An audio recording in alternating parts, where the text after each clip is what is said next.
on na po tayo sa ating question and answer. So, ayan, balikan na natin ang inyong mga mahiwagang katanungan. Kakunti lang po okay? So, AG Silva. Okay, question. Pwede po maka-request ng copy ng PowerPoint? Yes, definitely. Email ko po sa inyo video recording plus the PowerPoint slides plus lahat po ng links na pwede nyong puntahan to request for supplier, for your certificate, lahat po nandun. Okay? Next question, sir. In this example, the laundry business is simply offering basic services. Well, dito po sa discussion natin, wash, dry, fold, yun yung basic service. Pero remember, meron po tayong topic on offering more than wash, dry, fold, di ba? So, 12 ideas pa po yun on what other services you can offer in your shop. So, more than wash, dry, fold po pinag-usapan. Now, if you're talking about sa Ultimate Laundry Know-how, doon po talagang wash, dry, fold po ang pag-uusapan natin specifically. For a startup, how many machines is required? How big should the store area? Say, for instance, target market is Class C. Okay, actually po, yung laki ng shop nyo, dami ng machines nyo, will depend on first factor na magdidepend. Yung number of machines depende sa size ng space. So kahit afford nyo bumili ng 10 machine, kung kasya lang naman ay 3, so 3 lang po dapat ang machines nyo at yung space nyo good for 3. So depende po sa space. So simulan nyo po sa space. How much space? Pangalawa, you also have to consider yung market demand sa lugar. So sabi nyo, Class C, di ba?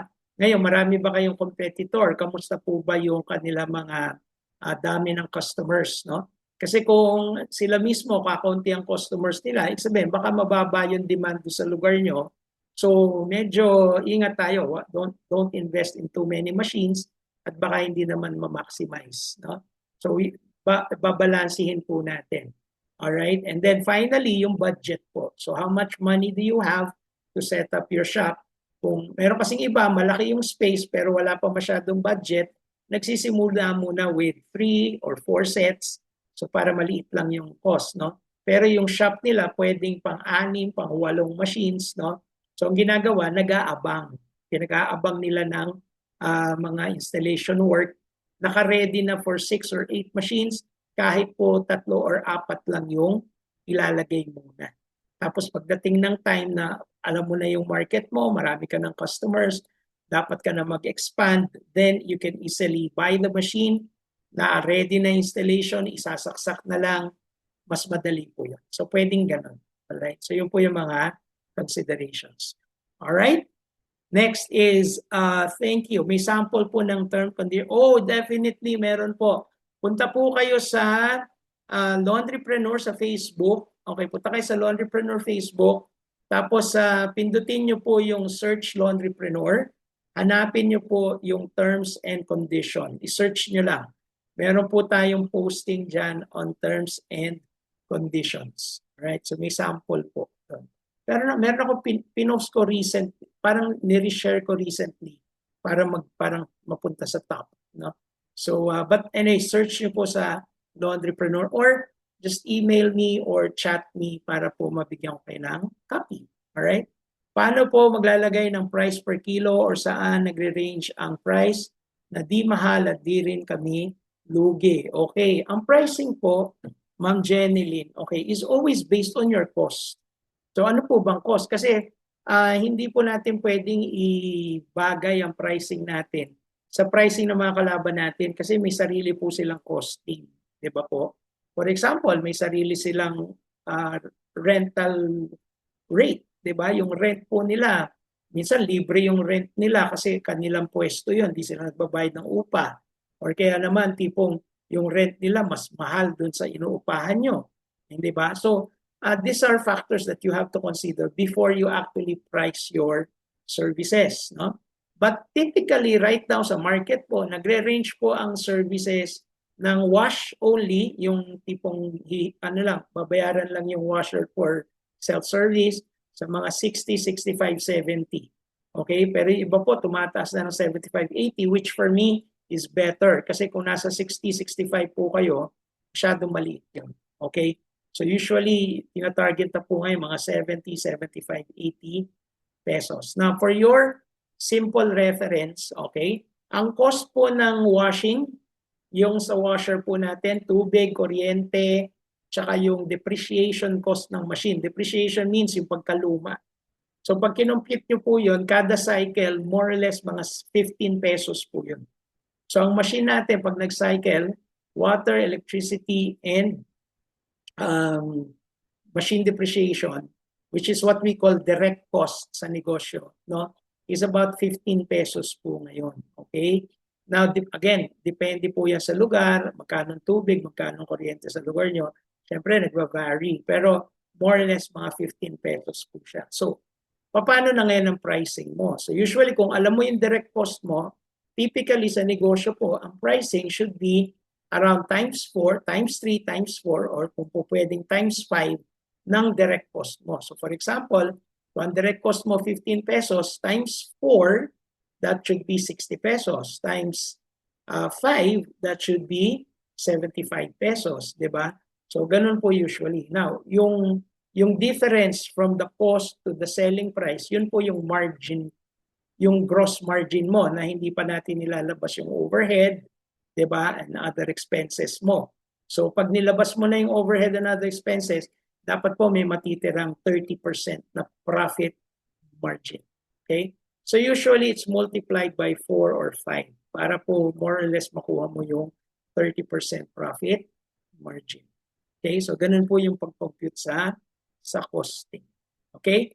So para hindi kayo malugi, just make sure na hindi po umaabot dun sa cost nyo yung benta nyo. Kumbaga parang kung ang benta nyo ay 70, ang cost nyo 15, meron kayong margin, di ba, na how much? 60 pesos, right?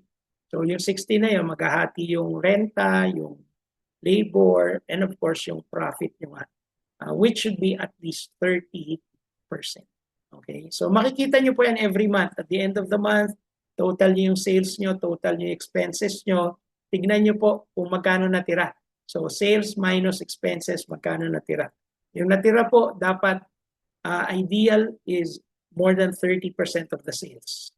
So kung sales nyo 100,000, dapat ang matitira 30,000 minus all expenses, which is 70%. Tapos yung 30%, which is 30,000, yun yung profit, diba? Sa 100. Ganun po. No? Medyo mahabang usapin din po ang pricing. You can find more information sa programa po nating Labada Plus Masterclass. Doon po sinama ko na ang pricing on how to price your services. Okay? Alright, now, Ma'am Joy, usually po ilang oras po ba isang cycle ng wash and dry? Typically po nakaprogram po yan for 40 hanggang 45 minutes. So 40 to 45, depende po sa program nyo sa inyong machine. So pagka po nag-install kayo sa supplier, usually magre-recommend sila, ma'am, i-program na lang natin for 40 minutes or 45 minutes, ganyan. No? Ang per cycle po, 3 procedure lang naman yan. Wash, rinse, and then spin. So spin po yung pinakahuli. So 3 yan. So dinidivide yung 45 minutes dun po sa 3 cycle process. Alright? You're welcome and you're welcome. Sige po. Yung po sa mga gusto magtanong using the mic, you can open your microphone and I will recognize you. Anyone? Open your mic and camera para po then you can start asking your questions. Wala pong gusto magtanong? Anyone?